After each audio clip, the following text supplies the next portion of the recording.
ನಮಸ್ಕಾರ ವೀಕ್ಷಕರೇ, ಯಾರೆಲ್ಲ ಬಿ ಎಡ್ ಓದ್ತಾ ಇದ್ದೀರಿ ಅಥವಾ ಇವಾಗ ತಾನೇ ಬಿ ಎಡ್ ರೀಸೆಂಟಾಗಿ ಕಂಪ್ಲೀಟ್ ಮಾಡ್ಕೊಂಡಿದ್ದೀರಿ, ತಾವೆಲ್ಲರೂ ಕೂಡ Karnataka T E T preparation ಮಾಡ್ತಾಯಿದ್ದೀರಿ ಅಂತ ಅಂದ್ಕೊಂಡಿದ್ದೀನಿ. ಸೊ ಈ ಒಂದು ಕರ್ನಾಟಕ ಟಿ ಇ ಟಿ ಪ್ರಿಪ್ರೇಷನ್ಗೆ ಸಿಲೆಬಸ್ ಗೊತ್ತಿರಲ್ಲ. ಕೆಲವೊಬ್ಬರಿಗೆ ಸಿಲೆಬಸ್ ಗೊತ್ತಿರುತ್ತೆ, ಕೆಲವೊಬ್ಬರಿಗೆ ಸಿಲೆಬಸ್ ಗೊತ್ತಿರಲ್ಲ.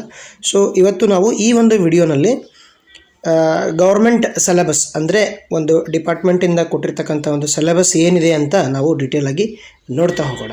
ಈ ಒಂದು ಸಿಲೆಬಸ್ ನಿಮಗೆ ಏನಾಗುತ್ತೆಪ್ಪ ಅಂತಂದರೆ Karnataka T E T examination crack ಮಾಡೋದಕ್ಕೆ ಒಂದು ಸ್ವಲ್ಪ ಸಹಾಯ ಆಗುತ್ತೆ. ಸೊ ಬನ್ನಿ ನೋಡ್ತಾ ಹೋಗೋಣ.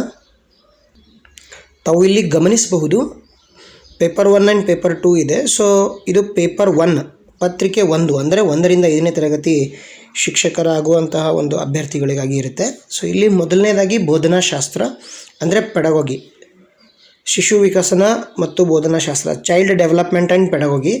ಈ ಒಂದು ಸೈಕಾಲಜಿನಲ್ಲಿ ಕ್ಯಾಶುವಲಿ ಇದಕ್ಕೆ ತುಂಬ ಜನ ಅಭ್ಯರ್ಥಿಗಳು ಸೈಕಾಲಜಿ ಅಂತಲೇ ಕರೀತಾರೆ.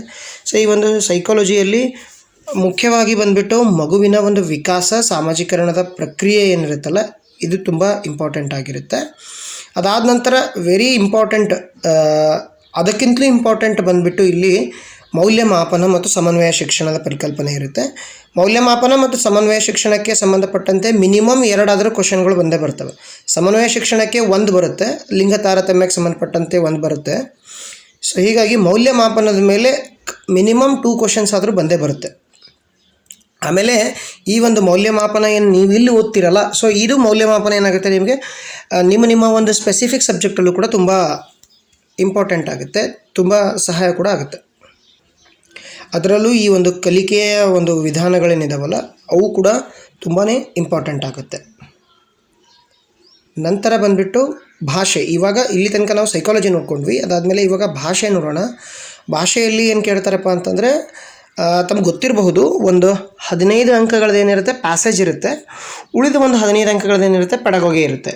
ಅಂದರೆ ಇವಾಗ ನೀವು ಸೈಕಾಲಜಿನಲ್ಲಿ ಪೆಡಗೋಗಿ ಎಲ್ಲವೂ ಕೂಡ ಕವರ್ ಮಾಡಿದರೆ ಈ ಒಂದು ಭಾಷೆಯಲ್ಲಿ ಪೆಡಗೋಗಿ ಓದುವಂಥ ಅವಶ್ಯಕತೆ ಇರೋದಿಲ್ಲ. ಭಾಷೆಗೆ ಸಂಬಂಧಪಟ್ಟಂತೆಯೇ ಸ್ಪೆಸಿಫಿಕ್ಕಾಗಿ ಭಾಷೆ 1 ಮತ್ತು ಭಾಷೆ 2ಕ್ಕೆ ಸಂಬಂಧಪಟ್ಟಂತೆಯೇ ಸ್ಪೆಸಿಫಿಕ್ಕಾಗಿ ಒಂದಿಷ್ಟು ಪ್ರಶ್ನೆಗಳಿರ್ತವೆ, ಅದಿಷ್ಟು ಓದ್ಕೊಂಡ್ರೆ ಸಾಕಾಗುತ್ತೆ. ಅಂದರೆ ಸ್ಪೆಸಿಫಿಕ್ ಅಂದರೆ ಯಾವ ರೀತಿ ಅಂದರೆ ಭಾಷಾ ಕೌಶಲ್ಯಗಳಾಗಿರಬಹುದು, ಆಮೇಲೆ ಭಾಷೆಗೆ ಸಂಬಂಧಪಟ್ಟಂತೆಯೇ ಒಂದಿಷ್ಟು ಬೋಧನಾ ವಿಧಾನಗಳಿರ್ತಾವಲ್ಲ ಅಷ್ಟು ಓದ್ಕೊಂಡ್ರೂ ಕೂಡ ಸಾಕಾಗುತ್ತೆ. ಆಮೇಲೆ ಒಂದು ಸ್ವಲ್ಪ ಗ್ರಾಮರ್ ಗೊತ್ತಿರಬೇಕಾಗತ್ತೆ. ಗ್ರಾಮರ್ ಅಂದ್ರೂ ಕೂಡ ಗ್ರಾಮರಲ್ಲಿಯೂ ಭಾಳ ಡೀಪಾಗಿ ಹೋಗೋದಿಲ್ಲ. ಸ್ಪೆಷಲಿ ಏನಪ್ಪ ಅಂತಂದರೆ ಸಂಧಿಗಳು, ಸಮಾಸಗಳು ಹಾಗೂ ವಿಭಕ್ತಿ ಪ್ರತ್ಯಯಗಳು ತುಂಬಾ ಕೇಳ್ತಾರೆ. ಅಂದರೆ 3 ಕ್ವಶನ್ಸ್ ಇವು, ಸಂಧಿ ಮೇಲೆ 1, ಸಮಾಸದ ಮೇಲೆ 1, ವಿಭಕ್ತಿ ಪ್ರತ್ಯಯದ ಮೇಲೆ 1 ಕ್ವಶನ್ ಫಿಕ್ಸ್ ಇರುತ್ತೆ. ಇವಾಗ ನಾವು ಗಣಿತ ವಿಷಯಕ್ಕೆ ಬರೋಣ. ಗಣಿತ ವಿಷಯ ನೋಡೋದಾದರೆ ಇಲ್ಲಿ ಒಂದಿಷ್ಟು ಚಾಪ್ಟರ್ಸ್ಗಳ ಹೆಸರು ಕೊಟ್ಟಿದ್ದಾರೆ. ಸೊ ಇಷ್ಟು ಚಾಪ್ಟರ್ಗಳನ್ನು ನೋಡಿಕೊಂಡ್ರೆ ಸಾಕಾಗುತ್ತೆ. ಈ ಚಾಪ್ಟರ್ಗಳಲ್ಲಿ ಫಿಕ್ಸ್ಡ್ ಕ್ವಶನ್ಸ್ ಎಲ್ಲ ಚಾಪ್ಟ್ರಲ್ಲೂ ಕೂಡ ಬಂದೇ ಬರ್ತದೆ. ಅದರಲ್ಲಿ ನೀವು ಈಸಿಯಾಗಿ ಮಾಡ್ತಕ್ಕಂಥದ್ದು ಫಿಕ್ಸ್ ಕ್ವಶನ್ಸ್ ಯಾವುದಪ್ಪ ಅಂತಂದರೆ ಸಂಖ್ಯೆಗಳಿಗೆ ಸಂಬಂಧಪಟ್ಟಂತೆ ಬೇಸಿಕ್ ಆಪ್ರೇಷನ್ಸ್ ಮೇಲೆ, ಅಂದರೆ ಸಂಕಲನ, ವ್ಯವಕಲನ, ಗುಣಾಕಾರ, ಭಾಗಾಕಾರಕ್ಕೆ ಸಂಬಂಧಪಟ್ಟಂತೆ ಪ್ರಶ್ನೆಗಳು ಇರ್ತವೆ. ಅದಾದ ಮೇಲೆ ತೂಕ, ಅಳತೆ, ಗಾತ್ರಕ್ಕೆ ಸಂಬಂಧಪಟ್ಟಂತೆಯೂ ಕೂಡ ಒಂದಿಷ್ಟು ಪ್ರಶ್ನೆಗಳು ಫಿಕ್ಸ್ ಕೇಳ್ತಾರೆ. ಇವು 5th 6th ಫಿಕ್ಸ್ ಕ್ವಶನ್ಸ್ ಇರ್ತವೆ.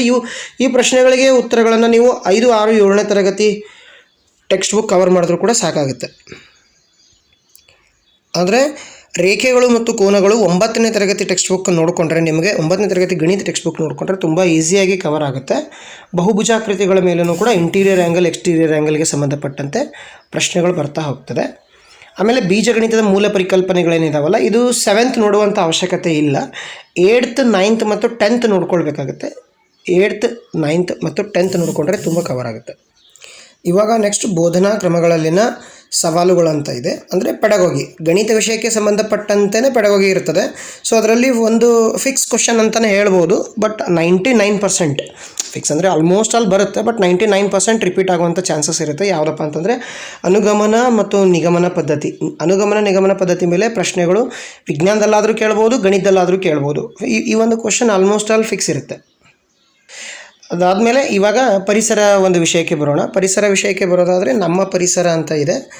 ಸೊ ಈ ಒಂದು ನಮ್ಮ ಪರಿಸರ ಹೇಗೆ ಕವರ್ ಮಾಡಬೇಕಪ್ಪ ಅಂತಂದರೆ, ನೀವು 4th 5th ಪರಿಸರ ಟೆಕ್ಸ್ಟ್ ಬುಕ್ಸು, ಅದಾದಮೇಲೆ 6th 7th 8th 9th ಅಲ್ಲಿ ಬಯಾಲಜಿನಲ್ಲಿ ಒಂದಿಷ್ಟು ಪರಿಸರಕ್ಕೆ ರಿಲೇಟೆಡ್ ಆಗಿ ಚಾಪ್ಟರ್ಸ್ಗಳು ಇರ್ತವೆ.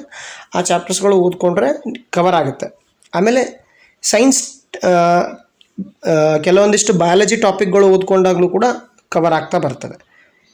ಆಮೇಲೆ ಎನರ್ಜಿ ಸೋರ್ಸಸ್ಸು ಅಂದರೆ ಏನಂತೀವಲ್ಲ, renewable and non renewable energy resources ಅಂತೀವಲ್ಲ, ಸೊ ಆ ರೀತಿ ಒಂದಿಷ್ಟು ಕ್ವಶನ್ಸ್ಗಳು, ಒಂದಿಷ್ಟು ಚಾಪ್ಟರ್ಗಳು ನೀವು ಕವರ್ ಮಾಡ್ಕೊಳ್ಬೇಕಾಗುತ್ತೆ. ಆಮೇಲೆ ಮಾನವನ ಆರೋಗ್ಯ ಅಂದರೆ ಬರುತ್ತೆ ಏನಪ್ಪ ಅಂತಂದರೆ man in health and diseases, ಒಂದಿಷ್ಟು ಬಯಾಲಜಿನಲ್ಲಿ ಬರ್ತಾವಲ್ಲ ಆ ಒಂದು ಚಾಪ್ಟರ್ಗಳನ್ನು ಕವರ್ ಮಾಡಿಕೊಂಡ್ರು ಕೂಡ ನಿಮಗೆ ಈಸಿ ಆಗುತ್ತೆ. ನೈಸರ್ಗಿಕ ವಿದ್ಯಮಾನಗಳು, ಇಲ್ಲಿ ನೋಡಿ ಚಲನೆ, ಬಲ, ಗುರುತ್ವಾಕರ್ಷಣೆ, ನ್ಯೂಟನ್ ಚಲನೆ ನಿಯಮಗಳು ಅಂದರೆ ದೂರ, ಜವ, ನಕ್ಷೆ, ಇದು ಎಲ್ಲವೂ ಕೂಡ ಏನಾಗುತ್ತೆ 9th ಫಿಸಿಕ್ಸಲ್ಲಿ ಕವರ್ ಆಗುತ್ತೆ. ಈ ನೈಸರ್ಗಿಕ ವಿದ್ಯಮಾನಗಳಲ್ಲಿ ಏನು ಕೊಟ್ಟಿದ್ದಾರಲ್ಲ ಇವೆಲ್ಲವೂ ಕೂಡ 9th ಫಿಸಿಕ್ಸಲ್ಲಿ ಕವರ್ ಆಗುತ್ತೆ. ಆಮೇಲೆ ವಸ್ತುಗಳು ಹೇಗೆ ಕಾರ್ಯನಿರ್ವಹಿಸುತ್ತವೆ, ವಿದ್ಯುತ್ ಶಕ್ತಿ, ಪ್ರಮುಖ ಪರಿಕಲ್ಪನೆಗಳು, ಇದು 10ನೇ ತರಗತಿನಲ್ಲಿ ಕವರ್ ಆಗುತ್ತೆ. ಯಾಕಪ್ಪ ಅಂತಂದರೆ ವಿದ್ಯುತ್ ಶಕ್ತಿ ಫಿಸಿಕ್ಸ್ನಾಗ 10th ಎಲೆಕ್ಟ್ರಿಸಿಟಿ ಕವರ್ ಮಾಡಿದ್ದಾನೆ, ಆಪ್ಟಿಕ್ಸು ಎಲೆಕ್ಟ್ರಿಸಿಟಿ 10ನೇ ಕವರ್ ಮಾಡ್ಯಾನೆ, ಕ್ಲಾಸಿಕಲ್ ಮೆಕ್ಯಾನಿಕ್ಸು 9th ಕವರ್ ಮಾಡಿದ್ದಾನೆ. ಸೊ ಹೀಗಾಗಿ ನೀವು 9th 10th ನೋಡಿಕೊಂಡ್ರೆ ಈಸಿ ಆಗುತ್ತೆ. ಪರಿಸರ ವಿಜ್ಞಾನ ಅಲ್ಲಿ 10th ಕೂಡ ಒಂದು ಚಾಪ್ಟರ್ ಇದೆ ಪರಿಸರ ವಿಜ್ಞಾನಕ್ಕೆ ಸಂಬಂಧಪಟ್ಟಂತೆ. ಅದಾದ ನಂತರ ಒಂದಿಷ್ಟು ಬೋಧನಾ ವಿಧಾನಗಳು ಕೂಡ ಬರ್ತವೆ. ಆ ಒಂದಿಷ್ಟು ಸ್ಪೆಷಲಿ ಸೈನ್ಸ್ಗೆ ಬರುವಂಥ ಬೋಧನಾ ವಿಧಾನಗಳು ಮಾತ್ರ ಸಪ್ರೇಟಾಗಿ ಓದಬೇಕಾಗುತ್ತೆ. ಉಳಿದಿದ್ದೆಲ್ಲವೂ ಕೂಡ ನೀವು ಸೈಕಾಲಜಿನಲ್ಲಿ ಓದಿದಾಗ ಕವರ್ ಆಗಿರ್ತದೆ. ಅಲ್ಲಿ ಸೈಕಾಲಜಿನಲ್ಲಿ ಏನು CC ಓದಿರ್ತೀರಿ, ಮೌಲ್ಯಮಾಪನ ಬೋಧನಾ ತಂತ್ರಗಳು ಮತ್ತು ಆಮೇಲೆ ಬೋಧನಾ ವಿಧಾನಗಳು, ತಂತ್ರಗಳು ಅಂತಂದರೆ ಟೂಲ್ಸ್ ಆ್ಯಂಡ್ ಟೆಕ್ನಿಕ್ಸ್, ಇವ್ಯಾಲ್ಯೂಯೇಷನ್ಗೆ ಟೂಲ್ಸ್ ಆ್ಯಂಡ್ ಟೆಕ್ನಿಕ್ಸ್ ಯೂಸ್ ಮಾಡ್ತೀವಲ್ಲ, ಸೊ ಅವು ಓದ್ಕೊಂಡ್ರು ಕೂಡ ನಿಮಗೆ ನಡೀತದೆ. ಆಮೇಲೆ ಇನ್ನೊಂದು ವಿಚಾರ ಏನಪ್ಪ ಅಂತಂದರೆ ಇಲ್ಲಿ ಅಂಧ ಅಭ್ಯರ್ಥಿಗಳಿಗೆ ಸಮಾಜ ಅಧ್ಯಯನ ಪರಿಕಲ್ಪನೆ ಹಾಗೂ ವಿಷಯ 6ರಿಂದ 8ನೇ ತರಗತಿಗೆ ಸಂಬಂಧಪಟ್ಟಂತೆ ಅಂತ ಕೊಟ್ಟಿದ್ದಾರೆ. ಸೊ ಜನರಲ್ ಆಗಿ ಎಲ್ಲರೂ 1 to 5th ಪೇಪರ್ ಬರೆಯೋರಿಗೆ ಇರುವಂಥ ವಿಷಯಗಳಪ್ಪ ಅಂತಂದರೆ ಸೈಕಾಲಜಿ ಇರುತ್ತೆ, ಒಂದು ಲ್ಯಾಂಗ್ವೇಜ್ 1 ಒಂದು ಲ್ಯಾಂಗ್ವೇಜ್ 2 ಇರುತ್ತೆ. ಆಮೇಲೆ ಬಂದುಬಿಟ್ಟು ಪರಿಸರ ಅಧ್ಯಯನ ಮತ್ತು ಗಣಿತ ಇರ್ತದೆ. ಓಕೆ, ಸಮಾಜ ವಿಜ್ಞಾನ ಇರೋದಿಲ್ಲ ಜನರಲ್ ಅವ್ರಿಗೆ. ಮುಂದಿನ ಒಂದು ವಿಡಿಯೋನಲ್ಲಿ ನಾವು ಪತ್ರಿಕೆ 2 ಅಂದರೆ 6ರಿಂದ 8ನೇ ತರಗತಿ ಶಿಕ್ಷಕರಾಗ ಬಯಸುವವರಿಗೆ ಇರ್ತಕ್ಕಂಥ ಒಂದು ಸಿಲೆಬಸ್ಸನ್ನು ನಾವು ನೋಡ್ತಾ ಹೋಗೋಣ. ವಿಡಿಯೋನ ಸಂಪೂರ್ಣವಾಗಿ ವೀಕ್ಷಿಸಿದ್ದಕ್ಕೆ ಧನ್ಯವಾದಗಳು. ಒಂದೇ ಮಾತ್ರ.